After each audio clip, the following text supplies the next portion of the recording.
हमर काजल जब से छोड़ के गइलू, न खाना न पानी कुछो निक न लागेला।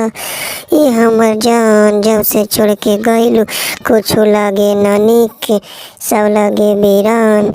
काहेला छोड़ के गइलू ए काजल, बताव न ऐसे कैसे छोड़ देलू हमरा से। तू त बहुत करवावत रहलू,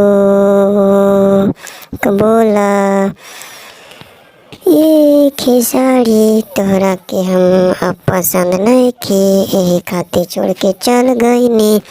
काहे कि तोरा से हम ना रह सकेली साथ में, तू त बाड़ो धोखा देवे वाला, यही से चल गइनी।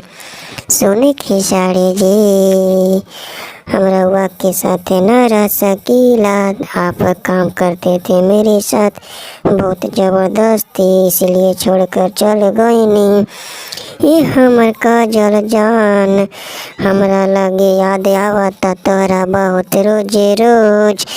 काहे से कि अभियो आजा, खाना न पानी एको न खात बानी, देखा